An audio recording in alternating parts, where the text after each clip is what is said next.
राष्ट्र सर्वप्रथम, राष्ट्र सर्वप्रथम, राष्ट्र सर्वप्रथम, राष्ट्र सर्वप्रथम। राष्ट्र सर्वप्रथम की बात कार्यक्रम में आप सभी राष्ट्रवासियों का हार्दिक स्वागत है।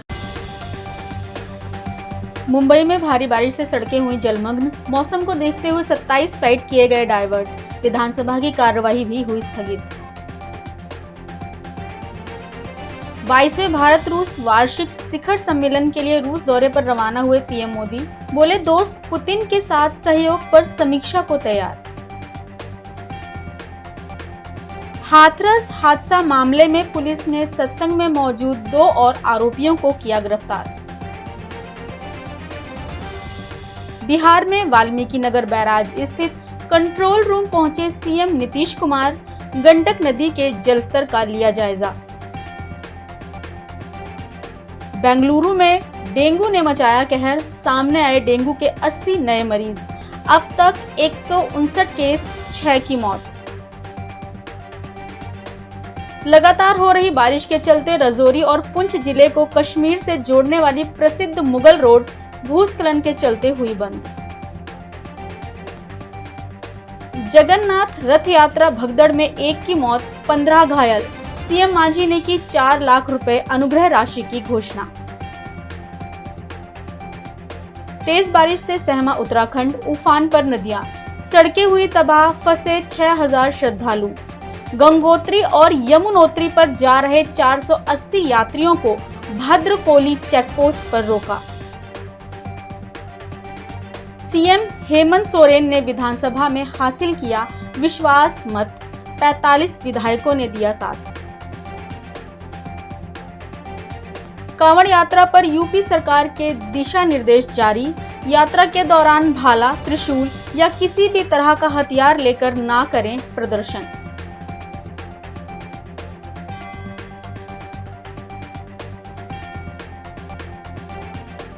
भारत के प्रधानमंत्री नरेंद्र मोदी आज भारत रूस द्विपक्षीय वार्ता के लिए रूस की राजधानी मॉस्को पहुंचे। इस अवसर पर उनका ससम्मान स्वागत रूस के प्रथम उप प्रधानमंत्री डेनिस मानतुरोव ने किया।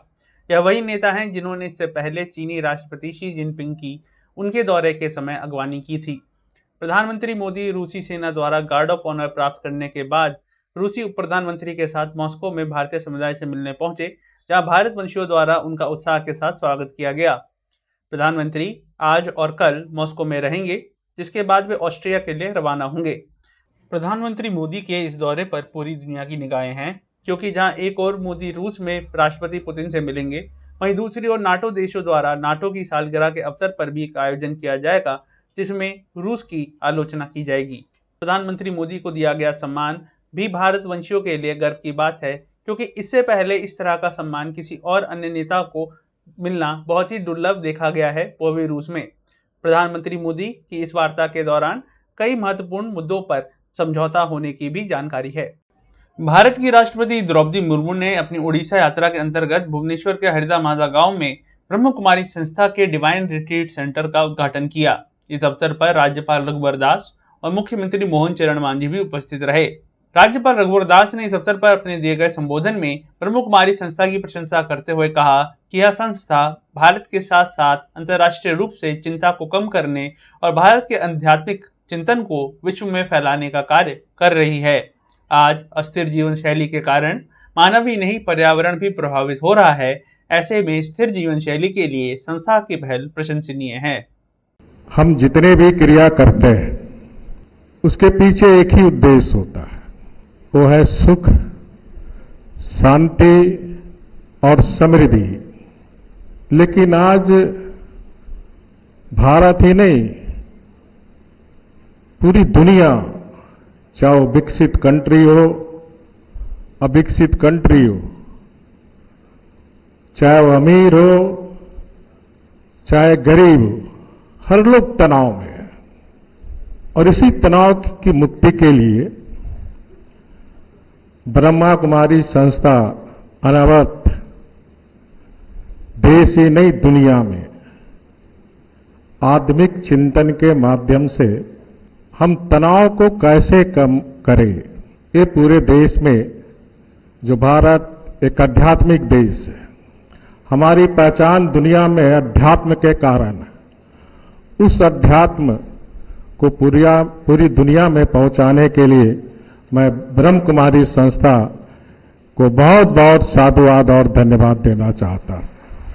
आज ब्रह्म कुमारी की ओर से महामहिम राष्ट्रपति के द्वारा शुभारंभ किया गया ऐसे महत्वाकांक्षी राष्ट्रीय अभियान कार्यक्रम में योगदान कर मुझे बेहद खुशी हो रही है। पिछले दिनों मैं महामहिम के गरिमय उपस्थिति में ब्रह्म कुमारी के कुछ कार्यक्रम और अभियानों में भाग लेने का सौभाग्य प्राप्त कर चुका हूं। आज इस शानदार कार्यक्रम में योगदान देने के लिए मैं महामहिम राष्ट्रपति महोदया जी का आभार व्यक्त करता हूं। इस विशेष कार्यक्रम को मुझे आमंत्रण हेतु ब्रह्म कुमारी लीला बहन को भी बहुत बहुत धन्यवाद। मुझे खुशी है कि ब्रह्म कुमारी संस्था की ओर से पर्यावरण की सुरक्षा और प्रदूषण नियंत्रण हेतु समय समय पर कई जागरूकता कार्यक्रम और अभियान सफलता के साथ किया गया है। इसी क्रम में आज का अभियान का विषय है लाइफ स्टाइल फॉर सस्टेनेबिलिटी, यानी स्थिरता के लिए जीवन शैली। वास्तव में एक विचार योग प्रसंग है। इस विषय पर गंभीरता से सोचना ही वर्तमान समय के लिए बड़ा आह्वान है। हम सभी जाने अनजाने में या जानबूझकर वर्षों से एक अस्थिर जीवन शैली जी रहे हैं, जिसका परिणाम आज हम भुगत रहे हैं। बढ़ता तापमान, जिसके कारण सामान्य जनजीवन अस्त और व्यस्त है, अनेक बीमारियों का जन्म ले रहा है। जल स्तर में भयंकर गिरावट हो रहा है, जिसके चलते पीने का पानी शुद्ध नहीं मिल रहा। प्रदूषण के बेमौसम बरसात के कारण फसलें नष्ट हो रहा। पर्यावरण के विपरीत विकल्पों का चयन करने के कारण ये उत्पन्न हो रहा। भाइयों और बहनों, लोभ और आवश्यकता दोनों अलग अलग है। इस क्रम में महात्मा गांधी जी के कथन को स्मरण करेंगे, जिसमें उन्होंने कहा कि पृथ्वी प्रत्येक मनुष्य की आवश्यकता को पूर्ति करने में पर्याप्त है, मगर प्रत्येक मनुष्यों की लोभ की पूर्ति के लिए नहीं। लोभ के द्वारा पर्यावरण का अपार क्षति होती है और जीने के प्रति खतरा पैदा होता है। इसलिए आज हम सब का एक कर्तव्य बनता है तथा समय की यह मांग है कि पर्यावरण, पृथ्वी और मानव समाज को सुरक्षित रखने के लिए प्राकृतिक संसाधनों का विवेक पूर्ण तरीके से उपयोग करें। जिस तरह हमारे पूर्वज ने हमें प्राकृतिक संसाधन दे के गया, तो हमारी जिम्मेदारी बनती है कि आने वाली पीढ़ी को हम वही पर्यावरण और प्राकृतिक संसाधन दे के जाए। पर्यावरण के अनुकूल निर्णय लें, एक स्थिर जीवन शैली को अपनाएं तथा ये सुनिश्चित करें कि पर्यावरण को कोई नुकसान न हो। कम से कम प्लास्टिक का उपयोग ना करें, अधिक से अधिक संख्या में वृक्षारोपण करें।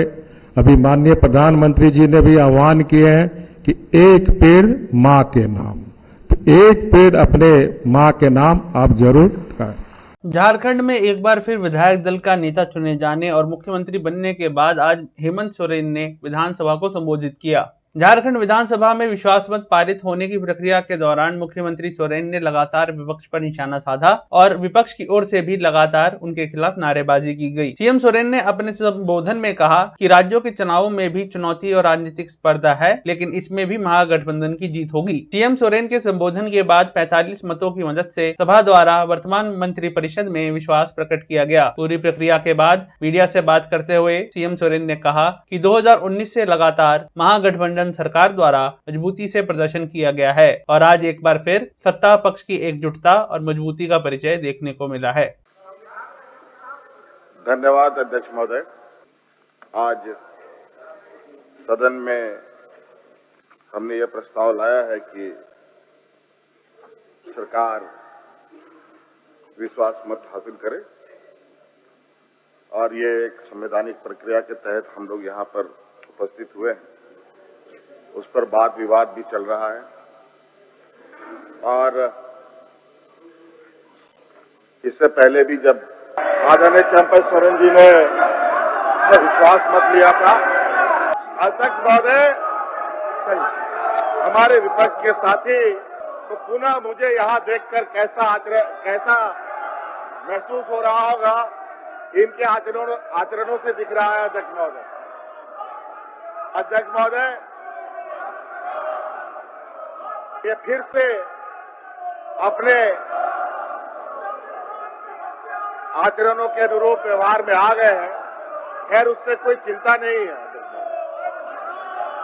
मुझे पता है कि आज इन लोगों के पास कोई राजनीतिक ना इनकी सोच है, ना इनके पास कोई एजेंडा है। आज धन बल संवैधानिक संस्थाओं के बदौलत आज अपनी राजनीतिक रोटी चमकाने का प्रयास कर रहे हैं अध्यक्ष महोदय। इसलिए अध्यक्ष महोदय, मैं बहुत ज्यादा कुछ नहीं कहूंगा और जो प्रक्रिया है उस प्रक्रिया को हम पूर्ण करें। इनको जवाब देने के लिए अब हमारे पास पूरा समय है। पूरे देश में लोकसभा के चुनाव में तो इनको चेहरा दिखाई दिया है, अब बचा है राज्यों का चुनाव और बहुत जल्द ये चुनौती और ये राजनीतिक प्रतिस्पर्धा ये सीधा हमारे सरकार महागठबंधन के साथ होगा।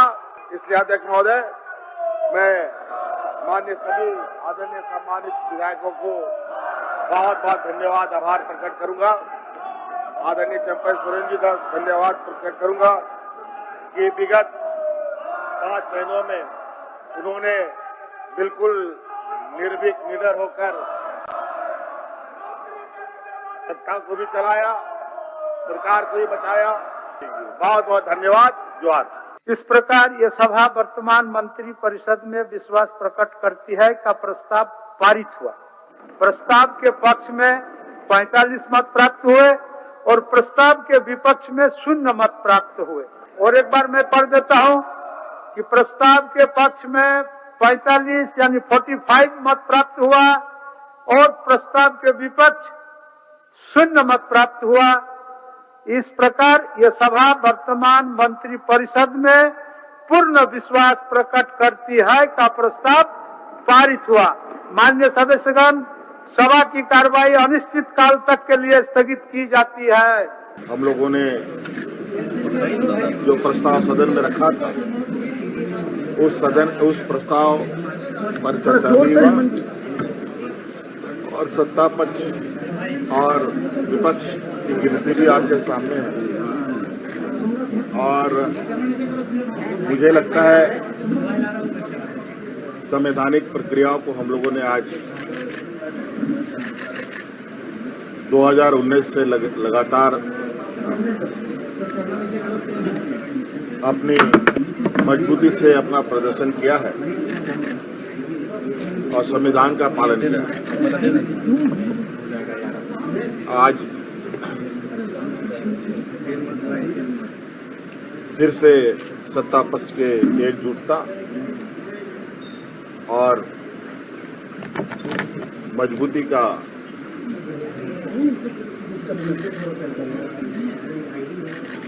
परिचय आप सब लोगों को देखने को मिला। मैं अपनी ओर से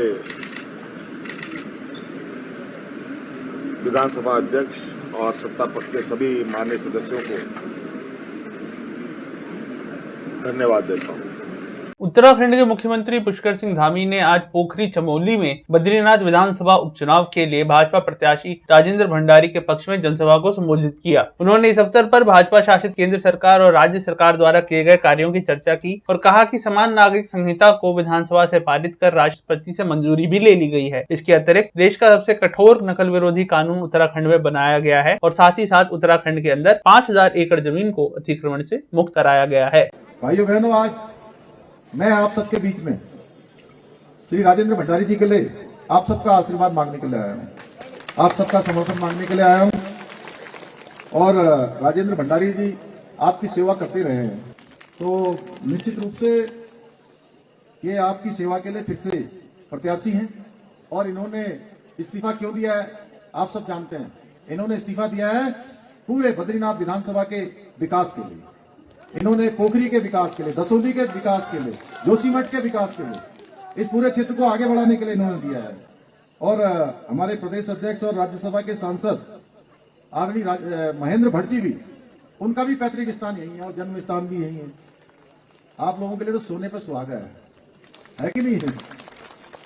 अब देखिए, यहां से लगातार इन्होंने भी विधायक रहते हुए कई कामों को आगे बढ़ाया है और इन विकास कार्यों को और अधिक तेजी मिलेगी जब आप यहां से राजेंद्र भंडारी जी को भारी मतों से जिताकर कमल खिला देंगे, इनको विधानसभा का सदस्य बना देंगे।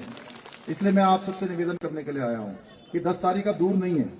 भाइयों बहनों, हम सभी जानते हैं कि मोदी जी ने आज पूरे देश में जितने काम किए हैं और उत्तराखंड में जो उनके नेतृत्व में काम हुए हैं, हम सब भली भांति जानते हैं। सड़क से लेकर रेल तक, स्कूल से लेकर हॉस्पिटल तक, हर क्षेत्र में आज पूरे देश की एक विकसित भारत की तस्वीर हमको देखने को मिलती है। मोदी जी के नेतृत्व में जो ऐतिहासिक निर्णय देश के अंदर हुए हैं, वह भी हम सब जानते हैं। चाहे वो धारा 370 समाप्त हुई हो, चाहे वो सीएए का कानून लाया गया हो, या 3 तलाक जैसी कुप्रथा का अंत हुआ हो, या हम सब के आराध्य देव भगवान श्री रामचंद्र जी के मंदिर का निर्माण हुआ हो। भाइयों बहनों, लंबे समय से जिसकी हमको इंतजार था, यह सब आदरणीय मोदी जी के कुशल नेतृत्व में संपन्न हुआ है। उनके दृढ़ संकल्पों से ऐतिहासिक काम देश के अंदर संपन्न हुए हैं। भाइयों बहनों, आदरणीय मोदी जी की दृढ़ इच्छा शक्ति से प्रेरणा लेते हुए उत्तराखंड के अंदर भी प्रदेश के हित में हमने अनेक ऐतिहासिक निर्णय लिए हैं। हमने सबसे पहले समान नागरिक संहिता को यहाँ पर विधेयक के रूप में विधानसभा में पारित करके माननीय राष्ट्रपति महोदया की भी उसमें स्वीकृति प्राप्त कर ली है। अब उत्तराखंड में रहने वाले हर एक व्यक्ति के लिए, चाहे वो किसी जाति का हो, किसी पंथ का हो, किसी धर्म का हो, किसी समुदाय का हो, सबके लिए आने वाले समय में एक समान कानून होगा। इसके साथ साथ हमने देश का सबसे कड़ा नकल विरोधी कानून भी लागू किया है, जिसके बारे में अभी महेंद्र भट्ट जी यहाँ से बता रहे थे। भाइयों बहनों, दंगा रोकने के लिए और धर्मांतरण रोकने के लिए हमने कानून लागू किया है। लैंड जिहाद के खिलाफ हमने कठोर कार्रवाई करके उत्तराखंड के अंदर 5000 एकड़ जमीन आज अतिक्रमणकारियों से कब्जा मुक्त करवाई है। उत्तराखंड के मूल स्वरूप को बनाए रखने के लिए हमने अनेक काम उत्तराखंड के अंदर किए हैं। इसके साथ ही सरकारी नौकरियों में हमारी बहनों के लिए 30% का आरक्षण हमने सुनिश्चित किया है। आंदोलनकारियों के लिए विधेयक हमने 10% का पारित कर दिया है। भाइयों बहनों, हमारी डबल इंजन की सरकार उत्तराखंड को देश का श्रेष्ठ राज्य बनाने के लिए, उत्तराखंड को हिंदुस्तान का आदर्श राज्य बनाने के लिए पूरे समर्पण भाव से काम कर रही है। इसलिए प्रदेश के अंदर इंफ्रास्ट्रक्चर को मजबूत करने के साथ साथ अनेक गरीबों के कल्याण के लिए, गरीबों को आगे बढ़ाने के लिए अनेक योजनाएं लागू करके प्रदेश का जो सर्वांगीण विकास हो सकता है, हर क्षेत्र में समेकित रूप से विकास हो सकता है, हर वर्ग का विकास हो सकता है, उस विकास को सुनिश्चित करने के लिए अनेक योजनाओं को संचालित किया जा रहा है। अभी समय है एक ब्रेक का। हम चलते हैं ब्रेक पर, आप कहीं जाए नहीं, छोटा सा break. Powered by Kamal Buildtech Private Limited, fulfilling promises. With our professional team and experience of delivering projects, in past we guarantee you peace of mind and top quality work in an affordable price.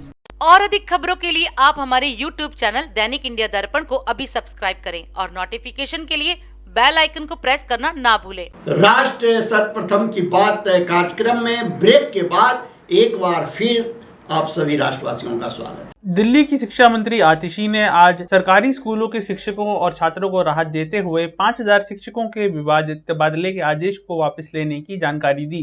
Press वार्ता में media से बातचीत करते हुए उन्होंने इस पूरे घटनाक्रम को विपक्ष की साजिश बताया और दावा किया कि जब तक अरविंद केजरीवाल दिल्ली के मुख्यमंत्री रहेंगे, तब तक दिल्ली वासियों के सभी कार्यों को पूरा करने का प्रयास दिल्ली सरकार द्वारा किया जाता रहेगा। उन्होंने कहा कि दिल्ली की शिक्षा क्रांति से डरने के कारण इसे रोकने का प्रयास किया गया और शिक्षकों का ऐसा अनिवार्य तबादले का आदेश दिल्ली के इतिहास में आज तक नहीं देखा गया था। आज सुबह दिल्ली सरकार के एजुकेशन डिपार्टमेंट ने एक ऑर्डर इशू किया है, जो 2 जुलाई को इशू हुए गलत ट्रांसफर ऑर्डर, जिसके तहत 5000 से ज्यादा टीचर्स को ट्रांसफर कर दिया गया था। आज इस ऑर्डर के माध्यम से उस ट्रांसफर ऑर्डर पर रोक लगा दी गई। क्या है इस ट्रांसफर ऑर्डर की सच्चाई? क्यों किए गए ये ट्रांसफर? क्यों रात को 1:30 बजे एक बारी में 5,000 से ज्यादा शिक्षकों के ट्रांसफर कर दिए गए। इस 2 जुलाई के ट्रांसफर ऑर्डर को समझने के लिए हमें इस बात को समझना पड़ेगा कि दिल्ली में जो शिक्षा क्रांति आई है, पिछले 10 साल में जो दिल्ली के सरकारी स्कूलों में सुधार हुआ, जो दिल्ली के सरकारी स्कूलों के नतीजे प्राइवेट स्कूल से बेहतर आए हैं, जो दिल्ली के सरकारी स्कूलों में पढ़ने वाले गरीब से गरीब बच्चे जेईई और नीट का एग्जाम क्वालिफाई करके देश के बड़े बड़े इंजीनियरिंग कॉलेज में एडमिशन ले रहे हैं, ऐसी शिक्षा क्रांति भारतीय जनता पार्टी अपने द्वारा शासित किसी राज्य में नहीं ला सकी। भारतीय जनता पार्टी द्वारा शासित आप उत्तर प्रदेश में चले जाइए, गुजरात में चले जाइए, मध्य प्रदेश में चले जाइए, इन सब राज्यों में सरकारी स्कूल जिस टूटे फूटे हाल में हैं, गरीब से गरीब परिवार भी अपने बच्चों को सरकारी स्कूल में नहीं भेजना चाहता। और दूसरी तरफ अरविंद केजरीवाल की सरकार है जिसकी 10 साल की मेहनत से आज दिल्ली के सरकारी स्कूल प्राइवेट स्कूलों से बेहतर हैं, उनके नतीजे प्राइवेट स्कूलों से बेहतर हैं। स्कूल से माता पिता अपने बच्चों को निकालकर सरकारी स्कूल में एडमिशन करवा रहे हैं। भारतीय जनता पार्टी से दिल्ली की ये शिक्षा क्रांति हजम नहीं हुई, इसलिए भारतीय जनता पार्टी ने षड्यंत्र रचा कि जो शिक्षक पिछले 10 साल से अरविंद केजरीवाल की शिक्षा क्रांति में शामिल हैं, जो दिल्ली के गरीब बच्चों को अच्छी शिक्षा दे रहे हैं, जो सरकारी स्कूलों को प्राइवेट स्कूलों से बेहतर बना रहे हैं, उन 10 साल से मेहनत करने वाले दिल्ली के सरकारी स्कूलों के शिक्षकों का एक बार में तबादला कर दिया जाए। 11 जून को डायरेक्टरेट ऑफ एजुकेशन द्वारा एक सर्कुलर निकाला जाता है। वो कहता है कि कोई भी शिक्षक अगर 10 साल से एक स्कूल में पढ़ा रहा है तो उसका कंपलसरी ट्रांसफर होगा। ये दिल्ली सरकार के इतिहास में कभी नहीं हुआ, ये दिल्ली सरकार के शिक्षा विभाग के इतिहास में कभी नहीं हुआ। लेकिन 10 साल से एक स्कूल में मेहनत करने वाले टीचर को कंपलसरी ट्रांसफर का ऑर्डर निकल जाता है। 28 जून को मैं डायरेक्टर एजुकेशन को बुलाती हूं और कहती हूं इस ऑर्डर को वापस लो।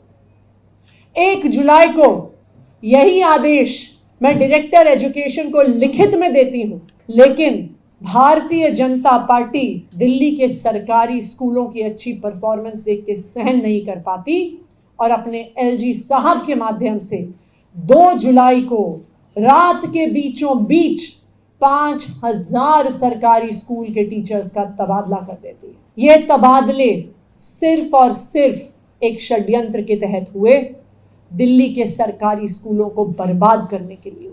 और मुझे खुशी है इस बात की कि जो चाहे वो दिल्ली के टीचरों का संघर्ष हो, माता पिता का संघर्ष हो, हमारा संघर्ष हो, आज भारतीय जनता पार्टी को अपने एलजी साहब के माध्यम से इस ट्रांसफर के आदेश को वापस लेना पड़ा। ये ना सिर्फ दिल्ली के सरकारी स्कूल के शिक्षकों की जीत है, ये दिल्ली वालों की जीत है। ये ऑर्डर जो शिक्षा विभाग से निकला है इस बात को दिखाता है कि भारतीय जनता पार्टी कितने भी षड्यंत्र कर ले दिल्ली वालों को परेशान करने के लिए, दिल्ली वालों के काम रोकने के लिए, लेकिन अरविंद केजरीवाल की सरकार दिल्ली वालों के लिए लड़ती रहेगी। हमें चाहे कितना भी संघर्ष करना पड़े, हमें चाहे जितनी भी लड़ाई लड़नी पड़े, लेकिन हम दिल्ली वालों के लिए लड़ते रहेंगे, दिल्ली वालों के लिए काम करते रहेंगे।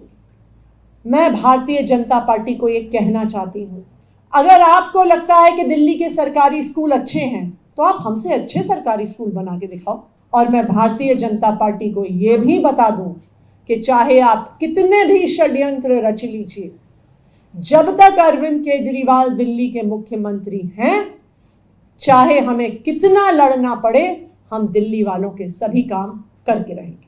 बहुत बहुत धन्यवाद। कुछ समय पूर्व हुए लोकसभा चुनावों के बाद देश में विधानसभा उपचुनावों के कारण राजनीतिक माहौल गर्म है। इसी कड़ी में मध्य प्रदेश के मुख्यमंत्री मोहन यादव आज छिंदवाड़ा पहुंचे, जहां उन्होंने अमरवाड़ा विधानसभा के ग्राम बटका खापा में भाजपा प्रत्याशी कमल प्रताप के समर्थन में आयोजित जनसभा को संबोधित किया। इस अवसर पर उनके साथ प्रदेश के कैबिनेट मंत्री संपत्ति उइके, सांसद विवेक साहू उपस्थित रहे। अपने संबोधन में मुख्यमंत्री यादव ने न केवल जोर शोर से जनता से प्रत्याशी के लिए समर्थन मांगा, बल्कि भाजपा सरकार द्वारा किए गए कार्यों की चर्चा करते हुए कहा कि हर खेत को पानी, हर खेत को खाद मिले यह सुनिश्चित किया जाएगा। साथ ही साथ पशुपालकों को दूध पर बोनस भी दिया जाएगा। उन्होंने कहा युवाओं को रोजगार देने के लिए सरकार द्वारा कई प्रयास किए जा रहे हैं। मुख्यमंत्री के अनुसार देश में युवा अधिकारियों, खासकर मध्य प्रदेश से आ रहे अधिकारियों की हिस्सेदारी को बढ़ावा देने के लिए सरकार ने मुफ्त कोचिंग योजना शुरू की है, जिसके अंतर्गत युवाओं को न केवल मुफ्त में कोचिंग दी जाएगी, बल्कि अगर जरूरत पड़े तो कोचिंग की फीस भी सरकार भरेगी। किसानों की आय को बढ़ाने के लिए खेत में जो डबल आमदनी कराने से आपको हर खेत को पानी, हर खेत को काम, और जो पशुपालन करके दूध बेचेगा दूध के ऊपर भी बोनस चालू करेगी हमारी सरकार। दूध के ऊपर खरीदने के लिए किसी की जमीन नहीं है, 4 पशु पाल ले, 10 लीटर दूध बन जाएगा। दूध को सुबह शाम सप्लाई करेंगे, उसका बोनस मिलेगा। अरे किसान की, पशुपालन की आय बढ़ जाए तो क्या करेगा किसी ने? तो हमारे यहाँ की गोमाता लावारिस नहीं रहेगी। इस उपचुनाव में बात जरूर कर रहा हूँ, लेकिन उपचुनाव के माध्यम से लगातार अपनी सरकार की बातें बता रहा हूँ। गौशालाएं बनाई जाएगी। गौशालाओं के लिए प्रति गाय पहले 20 रुपया रोज का सरकार का अनुदान मिलता था, अब 40 रुपया रोज दिया जाएगा, ताकि गौ माता के खाने में कोई कष्ट नहीं हो। इसके अलावा जो बेरोजगार बच्चे हैं हमारे यहाँ बैठे हुए, ऐसे बेरोजगार बच्चे छिंदवाड़ा से, अमरवाड़ा से, अरे यहाँ से क्यों कलेक्टर नहीं बनना चाहिए, क्यों एसपी नहीं बनना चाहिए? आपके बाल बच्चे भी आगे IAS बने, IPS बने, आयकर अधिकारी बने, रेलवे के बड़े अधिकारी बने, उनकी सबकी कोचिंग कराने का काम हमारी सरकार कराएगी अपने घरों से निकल कर। भारत सरकार की सभी सेवाओं में मध्य प्रदेश का प्रतिनिधित्व होना चाहिए, वो कोई जाति का हो, सबको मौका मिलना चाहिए। इसलिए सरकार कोचिंग भी कराएगी और उसकी फीस भी माफ करेगी युवाओं के लिए, उसकी फीस सरकार भरेगी। वन क्षेत्र में, ग्रामीण क्षेत्र में, शहरी क्षेत्र में जिनके घर में मकान नहीं है, 3 करोड़ मकान फिर नए बनाए जाएंगे, और जिनके पास मकान नहीं है सरकार के माध्यम से उनको भी मकान देने की घोषणा हमारी नरेंद्र मोदी की सरकार में होने वाली है। राज्य सरकार अपना अनुदान मिलाएगी, परिवार बढ़ गया, 1 मकान कैसे जिंदगी निकालेगी? अगर परिवार बढ़ गया तो 2 मकान बन जाए तो भाई को तो गलत क्या है? अभी तक नाम नहीं होते थे अलग अलग, अब अलग अलग मानते हुए सभी पंचायतों में, नगर पालिका में, नगर परिषद में निर्देश जारी कर रहे हैं कि जो जिंदगी बड़ी हो गई, परिवार बड़ा हो गया, एक पिता के 3 बच्चे हो गए, तो तीनों को अलग अलग मकान देने की जवाबदारी सरकार के माध्यम से होगी। हमारे प्रत्याशी क्या जबरदस्त प्रत्याशी है, जोरदार ताली बजाओ। तो भाजपा का प्रत्याशी 3 बार का वापरा हुआ, जबरदस्त प्रत्याशी है, जोरदार ताली बजाओ। और उनके जबरदस्ती के प्रत्याशी को जहां से आया नहीं अपनी जगह पहुंचाना है, बोलो सब तैयार है? हम और आप मिलकर के अमरवाड़ा के विकास के लिए मेरी सरकार की ओर से कोई कसर बाकी नहीं रहेगी। सारी मांग जो आप करो वो सब मानने का काम करेंगे। चुनाव के बाद उन सारे व्यवस्थाओं पे हमारी सरकार लगातार काम करेगी। मैं अपनी ओर से एक बार फिर आपका आभार मानता हूँ। और अधिक खबरों के लिए आप हमारे YouTube चैनल दैनिक इंडिया दर्पण को अभी सब्सक्राइब करें और नोटिफिकेशन के लिए बेल आइकन को प्रेस करना ना भूलें।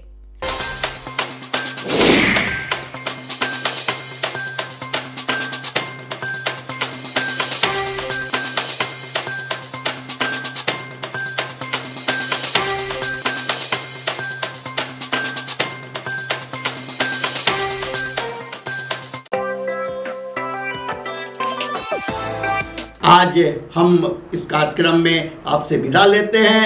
आप अन्य खबरों के लिए बने रहे। राष्ट्र सर्वप्रथम, वंदे मातरम, जाग उठा है भारत। राष्ट्र सर्वप्रथम, राष्ट्र सर्वप्रथम। हम